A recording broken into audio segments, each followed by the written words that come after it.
আজকে এমন একটা সবজির রেসিপি আপনাদের সাথে শেয়ার করতে চলেছি। এই সবজিটা অনেকেই হয়তো পছন্দ করেন না। এর মধ্যে এমন একটা হালকা গন্ধ থাকে যার জন্য অনেকেই সবজিটাকে অপছন্দ করেন। কিন্তু আজকে আমি যেইভাবে এই রেসিপিটা শেয়ার করতে চলেছি, এইভাবে বানালে এই রেসিপিটা খেতে কিন্তু হয় অসাধারণ। একবার যদি আপনারা এইভাবে চিচিঙ্গার এই রেসিপিটা আপনারা বাড়িতে বানিয়ে খান, তাহলে গ্যারান্টি দিয়ে বলতে পারি বারবার কিন্তু এইভাবেই বানিয়ে খাবেন। বাড়ির ছোট থেকে বড় সকলেই কিন্তু রেসিপিটা খুব পছন্দ করবে। নমস্কার বন্ধুরা, টেস্ট বেস্ট রেসিপিতে সবাইকে স্বাগত। আজকে বানাবো চিচিঙ্গার দুর্দান্ত স্বাদের একটা রেসিপি। এই রেসিপিটা বানানো খুবই সহজ আর খুবই অল্প উপকরণে চটজলদি রেসিপিটা আপনারা বানিয়ে নিতে পারবেন। চলুন তাহলে দেখে নেওয়া যাক আমার আজকের রেসিপি। চিচিঙ্গা বানানোর জন্য এখানে নিয়ে নিয়েছি আমি একদম কচি টাটকা চিচিঙ্গা। এখন গরমে বাজার ভর্তি চিচিঙ্গা, তাই যে কোনো সময়ে আপনারা কিন্তু এই রেসিপিটা বানিয়ে দেখতে পারেন। সবার প্রথমে আমরা চিচিঙ্গাগুলোকে কেটে নেব। চিচিঙ্গার খোসাটা যেহেতু একদমই পাতলা হয়, তাই যে কোনো একটা ছুরি বা বটি দিয়ে একটু এই রকম করে কিন্তু চিচিঙ্গার খোসাটাকে আমাদের চেঁচে ফেলে দিতে হবে। সমস্ত চিচিঙ্গার খোসাগুলোকে আমি ঠিক একই রকম করে বাদ দিয়ে নিচ্ছি আর তারপর চিচিঙ্গাগুলোকে ভালো করে ধুয়ে নিয়েছি।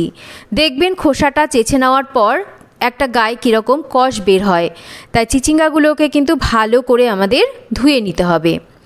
এবার আমি এই রেসিপির জন্য চিচিঙ্গাগুলোকে ঠিক এই রকম টুকরো করে কেটে নিচ্ছি। সমস্ত চিচিঙ্গাগুলোকে ঠিক একই রকম টুকরো করে কেটে নিয়েছি। কেটে নেওয়ার পর আর চিচিঙ্গা ধোয়ার কোনো প্রয়োজন নেই, যেহেতু এর খোসাটাকে ফেলে দেওয়ার পর ভালো করে ধুয়ে নিয়েছিলাম। রান্না করার জন্য প্রথমে কড়াইতে পরিমাণ মতন তেল গরম করে নেব। এবার ফোড়নে দেব কালো জিরে আর 3-4টে কাঁচা লঙ্কা। কালো জিরে আর কাঁচা লঙ্কাটাকে আমরা একটু ভেজে নেওয়ার পর এবার এর মধ্যে দিয়ে দেব পেঁয়াজ কুচি। পেঁয়াজটাকে এবার আমাদের একটু ভেজে নিতে হবে, তবে পেঁয়াজ কিন্তু খুব বেশি লাল করে ভাজবো না। পেঁয়াজটাকে একটু হালকা সোনালি আর নরম করে ভেজে নেব। দেখুন ঠিক এই রকম করে পেঁয়াজ ভেজে নেওয়ার পর এবার কেটে নেওয়া চিচিঙ্গাগুলোকে আমরা দিয়ে দেব। একই সাথে আমরা পরিমাণ মতন লবণ দিয়ে দেব। গ্যাসের ফ্লেমটাকে মিডিয়ামে রেখে এবার আমরা চিচিঙ্গাটাকে বেশ কিছুক্ষণ নাড়াচাড়া করে রান্না করব।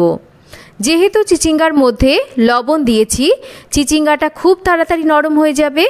আর প্রথমে চিচিঙ্গা অনেকটা দেখতে মনে হলেও রান্না করার পর কিন্তু এটা একদম একটুখানি হয়ে যায়। তাই যদি মনে হয় যে এটা অনেকটা মনে হচ্ছে কাটার পর, কিন্তু দেখবেন রান্না করলে এর পরিমাণটা কিন্তু কমে যায়। বেশ কিছুক্ষণ আমি লবণ দিয়ে চিচিঙ্গাটাকে নাড়াচাড়া করে নেওয়ার পর এবার ঢাকা দিয়ে দিচ্ছি। গ্যাসের ফ্লেম একদম কমিয়ে বেশ কিছুক্ষণ রান্না করছি। বেশ কিছুক্ষণ পর ঢাকাটা সরিয়ে নিচ্ছি। দেখুন যেহেতু লবণ দিয়ে দিয়েছিলাম, চিচিঙ্গা থেকে জল ছেড়েছে আর চিচিঙ্গাটাও কিন্তু বেশ একটু সেদ্ধ ভাব হয়ে গেছে। এবার আমরা এর মধ্যে বেশ কিছু উপকরণ মেশাবো।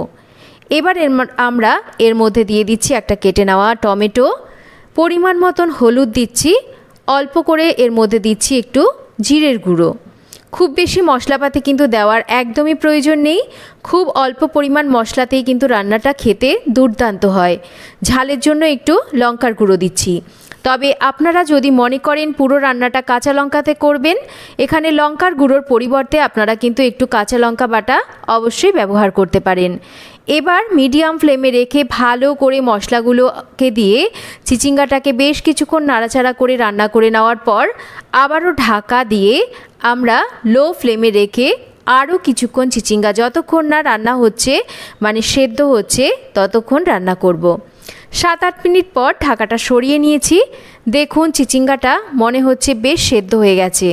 একটু চেক করে নিতে হবে। চিচিঙ্গা যদি ভালো করে সেদ্ধ না হয় তাহলে কিন্তু আরও কিছুক্ষণ ঢাকা দিয়ে লো ফ্লেমে রেখে আমাদের রান্না করতে হবে। তো চিচিঙ্গাগুলো খুব ভালো করে সেদ্ধ হয়ে গেছে। এখনও এর মধ্যে বেশ কিছু উপকরণ মেশাবো। দিয়ে দিচ্ছি এখানে 2 চামচ মতন নারকোল কোড়া। তবে আমি এখানে কেনা প্যাকেট নারকোল কোড়ার ব্যবহার করছি, মানে ডেসিকেটেড নারকোলের ব্যবহার করছি। আপনারা চাইলে আপনাদের কাছে ফ্রেশ নারকোল থাকলে ফ্রেশ নারকোল কোড়া কিন্তু অবশ্যই এখানে দিতে পারেন। স্বাদ মতন একটু মিষ্টি দিচ্ছি। মাঝারি আঁচে রেখে ভালো করে নাড়াচাড়া করে এবার আমাদের রান্না করে নিতে হবে।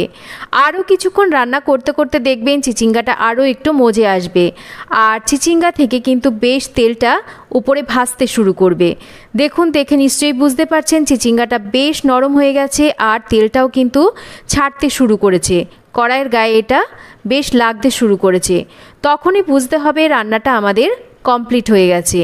এবার এটাকে নাবিয়ে সার্ভ করে দিতে পারি। প্রথমে বলেছিলাম যে চিচিঙ্গা দেখতে অনেকটা মনে হলেও রান্না করলে কিন্তু একদমই একটুখানি হয়ে যায়।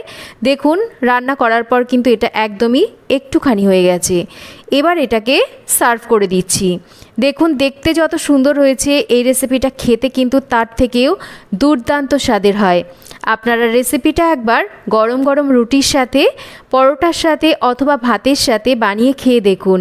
খুবই সহজ ঘরোয়া একটা চটজলদি রেসিপিটা একবার বানালে বাড়ির ছোট থেকে বড় সকলেই কিন্তু রেসিপিটা চেটে পুটে খাবে। যারা মনে করছেন যে চিচিঙ্গাতে একটা গন্ধ লাগে, চিচিঙ্গা খেতে ভালো লাগে না, গ্যারান্টি দিয়ে বলতে পারি এইভাবে বানিয়ে নিলে তারাও কিন্তু চিচিঙ্গা ভালোবেসে খাবে। তো কেমন লাগলো আজকের এই চিচিঙ্গার রেসিপি একটা কমেন্ট করে জানাবেন। রেসিপি ভালো লাগলে একটা লাইক করবেন, রেসিপিটা শেয়ার করবেন, আর যদি চ্যানেল সাবস্ক্রাইব করা না থাকে তাহলে চ্যানেলটাকে সাবস্ক্রাইব করবেন। সবাই ভালো থাকবেন, আবার ফিরে আসব নতুন কোনো রেসিপি নিয়ে। আজকের মতো এই পর্যন্তই। সবাই ভালো থাকবেন, সুস্থ থাকবেন।